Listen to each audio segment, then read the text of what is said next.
Assalamualaikum warahmatullahi wabarakatuh, Bapak Ibu berjumpa kembali ya. Kali ini saya akan berbagi informasi ya dan pengalaman saya mendampingi guru penggerak ya atau calon guru penggerak terkait dengan pendampingan individu yang pertama. Bapak Ibu, kita tahu untuk pendampingan individu yang pertama untuk CGP angkatan 11 akan dimulai tanggal 16 sampai 19 Juli Bapak Ibu ya 2024. Nah, kira-kira seperti apa kegiatan pendampingan individu tersebut? Bapak Ibu, di sini akan saya sampaikan semoga bisa menjadi tambahan wawasan ya dan pengetahuan sehingga Bapak dan Ibu bisa menyiapkan diri dengan baik dan kegiatan pendampingan individu dapat berjalan dengan baik. Yang pertama adalah Bapak dan Ibu, untuk tema pendampingan individu yang pertama, temanya adalah refleksi awal kompetensi guru penggerak. Fokus pendampingan ada 4. Yang pertama adalah diskusi tantangan belajar daring, ini adalah LMS ya, bersama dengan fasilitator.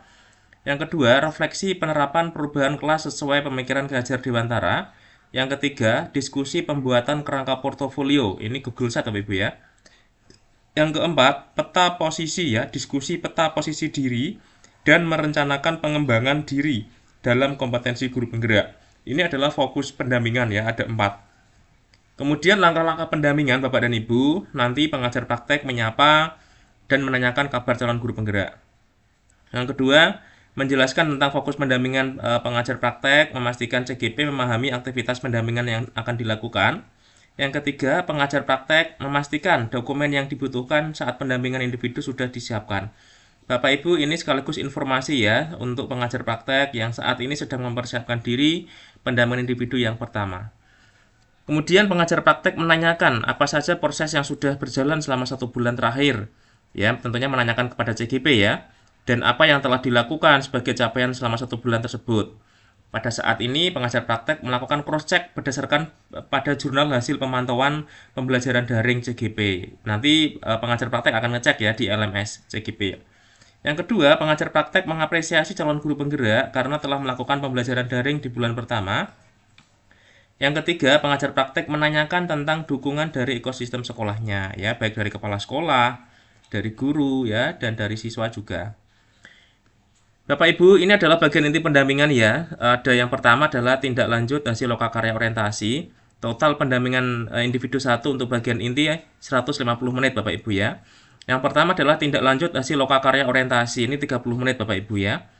Ini untuk pengajar praktek melakukan diskusi terkait harapan, kekhawatiran, dan dukungan yang diberikan khususnya dari ekosistem sekolah. Setelah melakukan pembelajaran daring selama 1 bulan bersama fasilitator, bagaimana harapan dan kekhawatiran Bapak Ibu CGP? Ya, apa saja kekhawatiran yang sebelumnya Bapak Ibu rasakan dan terjadi atau belum, atau tidak terjadi. Yang kedua, apa saja harapan-harapan yang sudah terwujud setelah mempelajari 1 bulan ini. Kemudian, adakah harapan baru yang Bapak Ibu harapkan untuk pembelajaran 1 bulan ke depan? Bagaimana dukungan yang diberikan oleh kepala sekolah dan rekan guru selama Bapak Ibu melakukan pembelajaran daring. Bapak Ibu, ini adalah pertanyaan-pertanyaan nanti yang akan Bapak Ibu terima ya. Bapak Ibu sebagai CGP, pertanyaan dari pengajar praktek. Kemudian yang kedua, tindak lanjut hasil pembelajaran, 30 menit Bapak Ibu ya. Diskusi terkait implementasi perubahan di ruang kelas sesuai pemikiran Ki Hajar Dewantara dengan mengajukan pertanyaan pematik sebagai berikut. Ya, ada 5.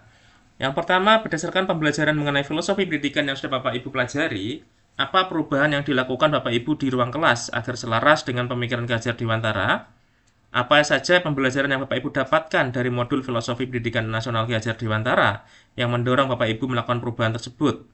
Yang ketiga, bagaimana respon peserta didik Bapak Ibu atas perubahan yang dilakukan dan bagaimana Bapak Ibu melihat respon tersebut? Yang keempat, apa hal yang sudah baik dari perubahan tersebut dan apa saja yang perlu diperbaiki ke depannya? Yang kelima, perubahan konkret yang telah dilakukan dalam kelas, apakah sudah dituangkan dalam jurnal refleksi di mingguan? Bapak Ibu nanti tuliskanlah proses pembelajaran dalam jurnal refleksi ya yang ada di LMS. Ini adalah pertanyaan yang kedua ya, tindak lanjut hasil pembelajaran 30 menit, ada 5 pertanyaan. Bagian inti yang ketiga adalah pembuatan kerangka portofolio. Ini 60 menit ya, atau 1 jam. Pengajar praktek memberikan bimbingan kepada CGP dalam membuat kerangka portofolio. Memberikan pertanyaan pematik berikut untuk menggali informasi dari CGP, sehingga pembimbingan yang diberikan sesuai dengan kebutuhan CGP. Yang pertama, media atau platform apa yang akan Bapak Ibu gunakan untuk membuat portofolio digital? Ya, bisa Google Sheet ya. Yang kedua, komponen apa saja yang akan Bapak Ibu tuangkan ke dalam portofolio digital? Yang ketiga, seperti apa bentuk penyajian portofolio digital yang Bapak Ibu buat? Dalam pembuatan portofolio pastikan CGP mengikuti panduan. Nanti Bapak dan Ibu CGP akan mendapatkan arahan ya dari pengajar praktek untuk pembuatan portofolio digital. Ini yang terakhir Bapak Ibu ya, bagian inti pendampingan yang terakhir, yaitu 30 menit, peta posisi diri dan rencana pengembangan diri dalam kompetensi guru penggerak. Proses pendampingan ini pengajar praktek mengajak CGP berdiskusi untuk mengetahui peta posisi diri. Hasil peta posisi diri ini menjadi dasar bagi CGP dalam merencanakan pengembangan diri. Gunakanlah pertanyaan pematik berikut untuk menggali informasi kepada CGP dalam diskusi.